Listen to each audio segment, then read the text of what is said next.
ಈಗ ಈ ಸ್ಪೀಚನ್ನು ಕೇಳಿದೆ ಇದು 1893 ಸೆಪ್ಟೆಂಬರ್ 11ಕ್ಕೆ ಅಮೆರಿಕದ ಚಿಕಾಗೋದಲ್ಲಿ ನಡೆದಂಥ ಸ್ಪೀಚ್. ಓಕೆ, ಇದರಿಂದ ಟೀಮ್ ನಂಬರ್ 3 ಏನ್ ಅನ್ಸ್ತು? ಯಾರು ಟೀಮ್ ನಂಬರ್ 3?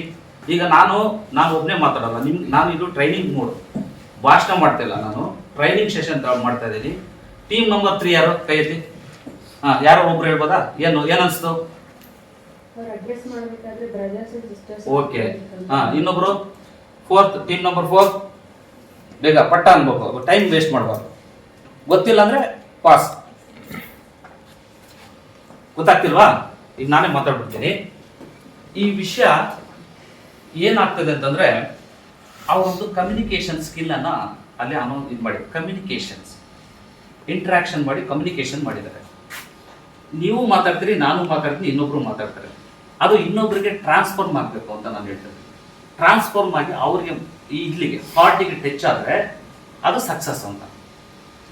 ಇವತ್ತು ನಾನು ಮಾತಾಡಿದ್ದು ಸುಮ್ಮನೆ ಏನೋ ಇದೇನೋ ಮಾಡಿದೀನಿ, ಸ್ಕೋಪ್ ತಗೊಂಡು ಹೋದ್ರೆ ಉಪಯೋಗ, ನಿಮಗೆ ಟಚ್ ಆದರೆ ನಾನು ಮಾಡಿದ್ದು ಸಾರ್ಥಕತೆ ಅಂತ.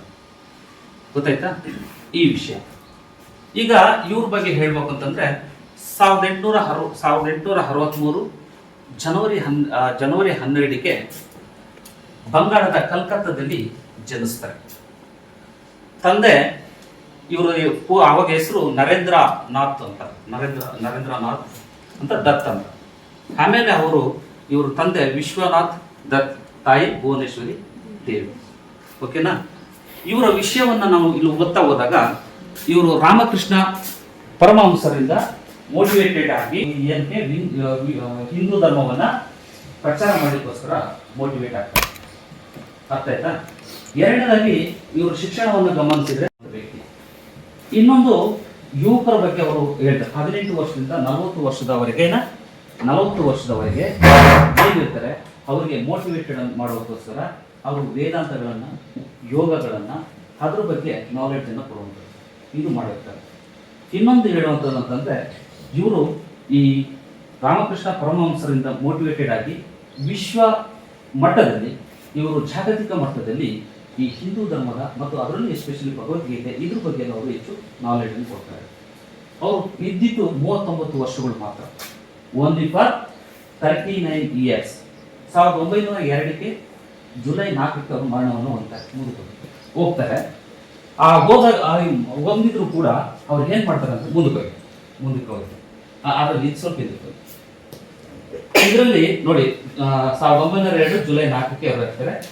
ಇನ್ನೊಂದು ನಾನು ಹೇಳಿದ್ನಲ್ಲ, 1993 ಸೆಪ್ಟೆಂಬರ್ 11ಕ್ಕೆ ಚಿಕಾಗೋದಲ್ಲಿ ಅವ್ರೇನಾಗ್ತಾರೆ, ಒಂದು ವಿಶ್ವ ಹಿಂದೂ ಧರ್ಮ ಇದರಲ್ಲಿ ಮಾಡ್ತಾರೆ. ನೋಡಿ, ಅದಕ್ಕೆ ಕೇಳಿಸ್ಕೊಂಡ್ರಿ, ಅವ್ರು ಬೆಳಿಗ್ಗೆ ಸೆಷನ್ ಅವ್ರಿಗೊಂದು ಸಿಗುತ್ತೆ, ಅವಕಾಶ ಸಿಗುತ್ತೆ ಮಾತಾಡ್ಲಿಕ್ಕೆ, ಬೆಳಿಗ್ಗೆ ಸೆಷನ್ಸ್ ಸಿಗುತ್ತೆ. ಆದ್ರೆ ಅವರು ಮಾತಾಡಲ್ಲ, ಆಫ್ಟರ್ನೂನ್ ಸೆಷನ್ ತಗೊಳ್ತಾರೆ. ಎಲ್ಲರೂ ಮಾತಾಡಿದ್ಮೇಲೆ ಲಾಸ್ಟಿಗೆ ತಗೊಂಡ್ಮೇಲೆ ಅವರು ಅಲ್ಲೊಂದು ನೀವು ಆ ಸ್ಪೀಚಲ್ಲಿ ಕೇಳಿದ್ರೆ ಏನ್ ಹೇಳ್ತಾರೆ ಅಂತಂದ್ರೆ, ಈ ಪ್ರಪಂಚ ಅನ್ನೋದು, ಈ ಧರ್ಮ ಅನ್ನೋದು ಬೇರೆ ಬೇರೆ ಹಲವಾರು ಧರ್ಮಗಳು ಇದೆ ಸರಿ. ಈ ನದಿಗಳು, ತೊರೆಗಳು, ಈ ತೊರೆಗಳು, ಹಳ್ಳಗಳು ಅಂತ ಏನಂತೀವಿ, ಅದೆಲ್ಲ ನದಿಗೆ ಸೇರುತ್ತೆ. ಈ ನದಿಗಳೆಲ್ಲ ಹರಿದು ಗುಡ್ಡ, ಬೆಟ್ಟ, ಗಿಟ್ಟ ಎಲ್ಲ ಸೇರಿ ಲಾಸ್ಟಿಗೆ ಸೇರೋದಿಲ್ಲಿ ಸಮುದ್ರ ಸೇರುತ್ತೆ. ಅದೇ ರೀತಿ ವಿವಿಧ ಧರ್ಮಗಳು ಎಲ್ಲ ಬೇರೆ ಬೇರೆ ಆದರೂ ಕೂಡ ಲಾಸ್ಟಿಗೆ ನಾವೆಲ್ಲ ಸೇರೋದಲ್ಲ ಒಂದೇ ಧರ್ಮಕ್ಕೆ ಅಂತ ಹೇಳ್ತಾರೆ. ಇದಕ್ಕೆ ಅವರು ಆ ಸ್ಪೀಚ್ ಇದೆಯಲ್ಲ, ಅದಕ್ಕೆ ಅಷ್ಟು ಮೋಟಿವೇಟೆಡ್ ಆಗಿ ಆಗಿರೋದು. ಎಷ್ಟೇ ಧರ್ಮ ಇರಲಿ ಪ್ರಪಂಚದಲ್ಲಿ, ಲಾಸ್ಟಿಗೆ ಅವ್ರ ಟೀಮ್ ಎಲ್ಲ ಒಂದೇ ಅಂತ ಅಂತಾರೆ. ಅದಕ್ಕೆ ನಾನು ಈಗ ಒಂದು ವರ್ಡ್ ಉಪಯೋಗಿಸಿದೆ, ಬುದ್ಧಂ ಶರಣಂ ಗಚ್ಚಾಮಿ, ಧರ್ಮಂ ಶರಣಂ ಗಚ್ಚಾಮಿ, ಸಂಘಂ ಶರಣಂ ಗಚ್ಚಾಮಿ. ಏನು ಹೇಳ್ತೀನಿ ಅಂತಂದರೆ, ಯಾರು ಪುಸ್ತಕಗಳನ್ನು ಚೆನ್ನಾಗಿ ಓದ್ತಾರೆ ಅವರು ಬುದ್ಧಿವಂತರು, ಜ್ಞಾನವಂತರು, ಅವ್ರನ್ನೇ ಎಲ್ಲರೂ ಇಷ್ಟಪಡ್ತಾರೆ. ಧರ್ಮ ಗ್ರಂಥಗಳು 1000 ವರ್ಷಗಳು, 2000 ವರ್ಷಗಳು, 3000 ವರ್ಷಗಳಾಗಿದೆ. ಇವತ್ತು ಭಗವದ್ಗೀತೆ ಇರ್ಬೋದು, ಕುರಾನ್ ಇರ್ಬೋದು, ಬೈಬಲ್ ಇರ್ಬೋದು, 3000 ವರ್ಷಗಳಾದರೂ ಕೂಡ ಯಾಕೆ ಇವತ್ತು ಪ್ರಸ್ತುತ? ಅದು ಸತ್ಯತೆಯಿಂದ ಕೂಡಿದೆ ಅಂತ.